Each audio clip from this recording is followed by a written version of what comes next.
Hello students, I am Poonam Naikar, lecturer in commerce. Today I am going to discuss with you one of the important topic of our first book, that is admission of a partner. So let's start our video without wasting our time. That is admission of a partner. कब जरूरत पड़ती है हमें किसी partner को admission करने की, अपने बिजनेस में एडमिट करने की? अगर हमारे पास ऑलरेडी हम लोग दो पार्टनर हैं, मैं यहाँ एग्जांपल्स लेके हाईलाइट करूंगी, हमारे पास ऑलरेडी पार्टनर्स हैं फर्म में, फर्म अच्छी भली चल रही है, तो एडमिशन की क्या जरूरत है? पहले तो क्वेश्चन ये आता है, why we need admission of a partner? When we need funds, जब हमें फंड्स की जरूरत होती है। When we need manpower, जब हमें मैन पावर की जरूरत है, पैसा भी चाहिए और हमें वर्क करने के लिए किसी पर्सन की भी जरूरत है। इन दैट केस एक बेस्ट सोल्यूशन निकलता है कि हम किसी को एडमिट कर लें, हम अपने एक नया पार्टनर और इंट्रोड्यूस कर लें। ऑब्वियस है, जब भी कोई नया पार्टनर बिजनेस में आएगा, when a person is admitted, तो वो दो चीजें लेके आएगा। एक तो वो खुद तो आएगा बिजनेस में वर्क करने के लिए, सेकेंडली वो बिजनेस में कैपिटल लेके आएगा। साथ में कैपिटल के साथ साथ उसे गुडविल भी लानी पड़ेगी, क्योंकि वो फर्म में प्रॉफिट शेयर करने वाला है, ऐसी फर्म में एंट्री लेने वाला है जो ऑलरेडी एस्टेब्लिश्ड है, मतलब ओल्ड पार्टनर ने उस पर वर्क किया है, तो उन्होंने गुडविल क्रिएट की है। तो एडमिशन के साथ साथ वो गुडविल की अमाउंट भी लेके आएगा। तो ये हमारे लिए गुडविल कैश में आएगी, ये कैपिटल भी कैश में आएगा, ये हमारे लिए एक सोर्स ऑफ फंड्स होगा, पैसा आ जाएगा फर्म में, और फर्म में एक नया पर्सन भी काम करने के लिए आ जाएगा। ये तो एक ले मैन सिंपलेस्ट लैंग्वेज में हमें पता होना चाहिए कि हम why we are making admission. और जब एडमिशन की जाती है तो हमें 5 बातें याद रखनी है। मैंने आपको ऑलरेडी बताया था कि अकाउंटिंग कॉन्सेप्ट्स में क्लियर किया करूंगी, क्योंकि हमारा बेसिक टॉपिक न्यूमेरिकली फैक्ट्स लेना है। तो 5 ऐसी कौन सी बातें अकाउंटिंग ट्रीटमेंट में की जाती है, मैं यहाँ लिख रही हूं कि अकाउंटिंग ट्रीटमेंट क्या होती है जब नया पार्टनर बिजनेस में आ जाता है। तो पहले तो हम प्रॉफिट शेयरिंग रेशियो कैलकुलेट करते हैं। प्रॉफिट शेयरिंग रेशियो ऑब्वियस है, वो बंदा आपके बिजनेस में एंटर कर रहा है, कोई पर्सन एंटर कर रहा है, कैपिटल भी ला रहा है, गुडविल भी ला रहा है, तो ही नीड्स प्रॉफिट्स। तो प्रॉफिट शेयरिंग रेशियो क्या होगी, रिवाइज्ड न्यू प्रॉफिट शेयरिंग क्या होगी, ये हम वेरियस केसेस हैं, इसको डिस्कस किया जाएगा। Number 2, valuation of goodwill. Valuation of goodwill, the new partner I have already described will bring the capital as well as share of goodwill. So at the time of admission, what is the value of goodwill? It will be calculated by following various method, or it will be given in the question. Third, revaluation account.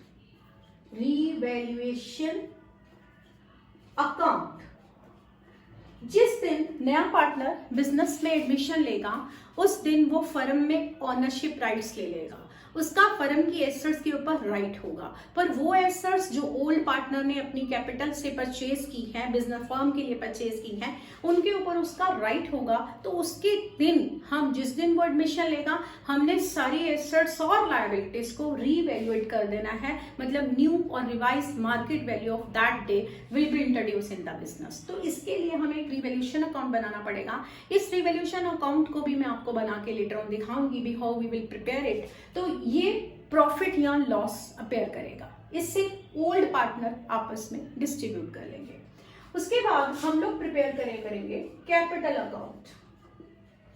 Capital accounts,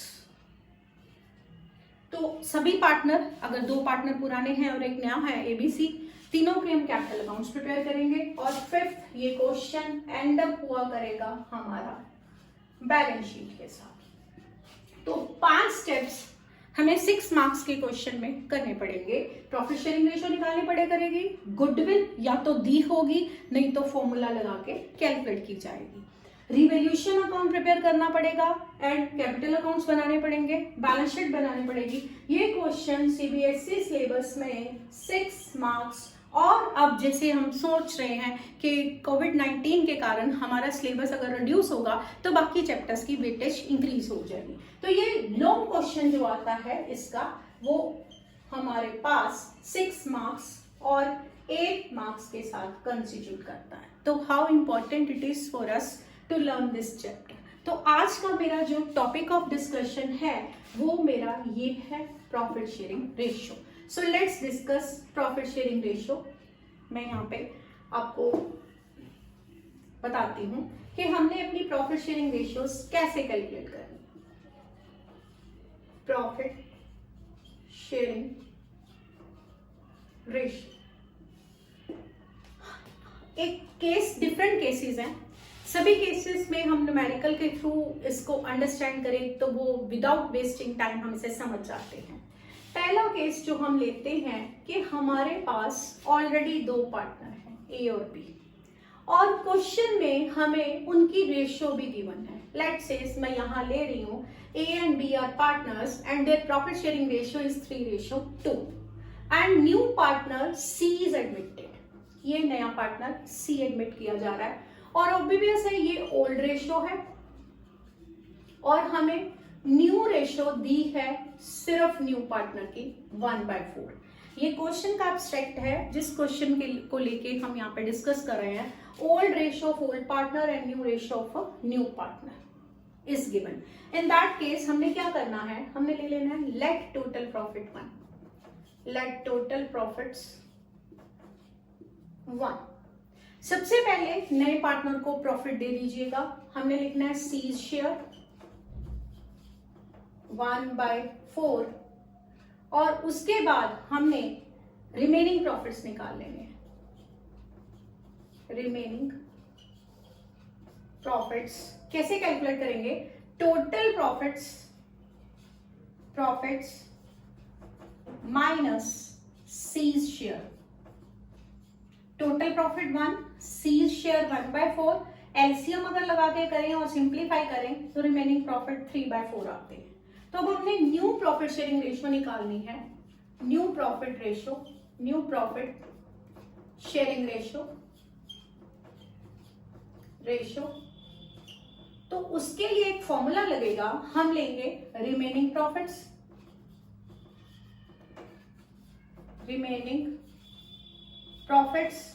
multiply with old ratio.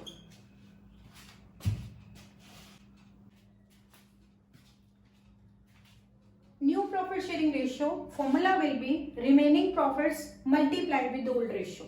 तो remaining profits हमारे पास ये हैं, ये जो मैंने calculate किए हैं, ये हम पार्टनर ए का कैलकुलेट करेंगे। Remaining profit is 3/4 multiply with old ratio, ये है हमारी old ratio, that is 3/5।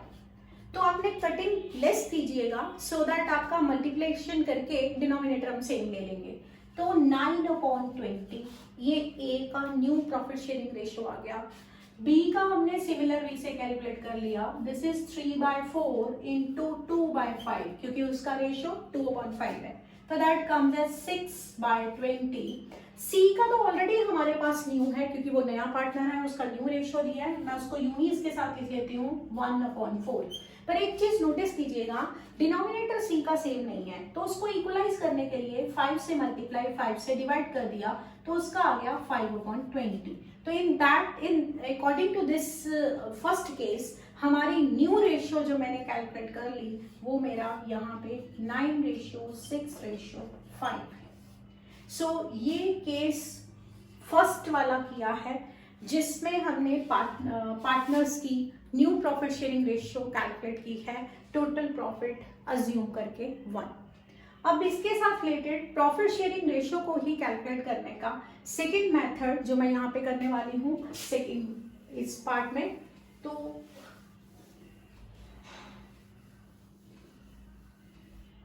Case 2 में कैसे दिया होता है इसको आइडेंटिफाई करना है।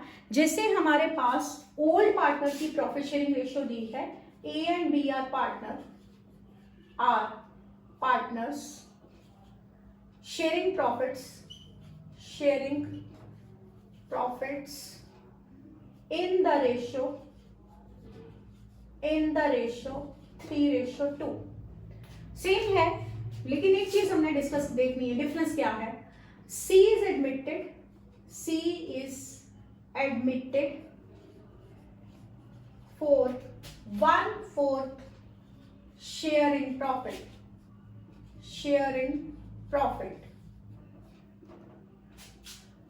A and B will share future profits in ratio 2:1। ये डिफरेंस है। सेम केस लिया है, लेकिन साथ में बोला है A and B will share future profit 2:1। तो यहाँ पे ये चीज कैसे सॉल्व करेंगे? वही सेम सिस्टम हम लेंगे। हमारे पास हमने लेना है लेट टोटल प्रॉफिट 1।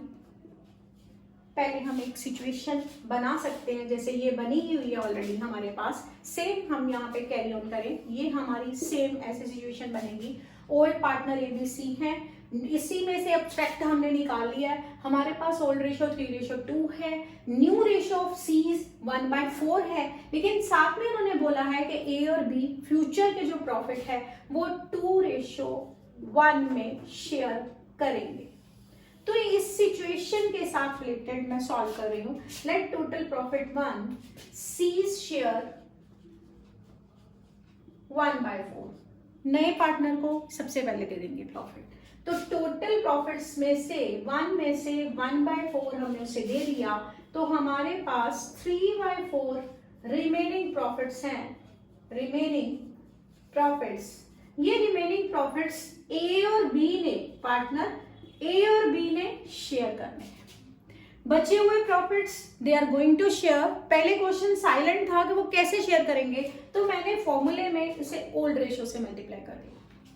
अब उनमें गिवन है कि रिमेनिंग प्रॉफिट वो 2:1 में शेयर करेंगे। तो हमारा ये वाला फॉर्मूला थोड़ा सा चेंज हो जाएगा। इसे ऐसे कैलकुलेट करेंगे, new ratio remaining profits multiplied with ये डिसाइडेड रेशो, जो उन्होंने डिसाइड कर लिया है वो रेशो लग जाएगी। तो अब आप कैलकुलेट करें, A का रिमेनिंग प्रॉफिट 3/4 और डिसाइडेड रेशो में फर्स्ट A के लिए है 2/3। तो कटिंग नहीं कर रही हूं, बेस सेम कर लेंगे हम लोग। 6/12। B का सिमिलरली हमने कैलकुलेट कर लिया 3/4 और उसके लिए क्या डिसाइड हुआ है 1/3। This is 3/12।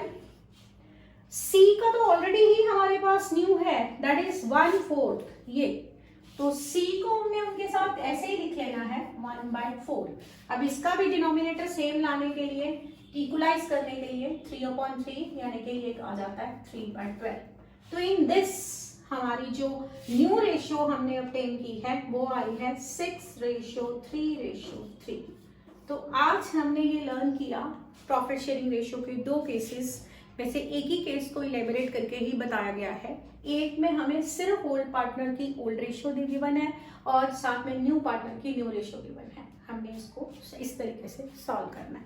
सेकेंड केस में हमें ये दिया था ओल्ड रेशियो की सेम, ओल्ड पार्टनर्स की ओल्ड रेशियो दी थी और न्यू पार्टनर का न्यू रेशियो दिया था, बट साथ में कंडीशन लगा दी थी कि वो बचे हुए प्रॉफिट्स को कैसे शेयर करेंगे। तो उसको आपने इस तरीके ये फॉर्मूलास लर्न करने हैं। I hope so you understand what I am describing. In my next video, I will discuss the rest of the topics of the profit sharing ratio. तो एक एक करके मैं elaborated concepts करके आपको ये concepts clear करवाऊंगी. Hope so you keep on watching my videos and watch it again and again so that you learn properly. Share it with your friends. Say them to subscribe the channel. Please. I hope so. This will be a good knowledge for you. What I possess in my mind, I will share it with you. So thank you, students. Hoping so you would like this video and keep sharing, keep liking, keep commenting. Thank you so much.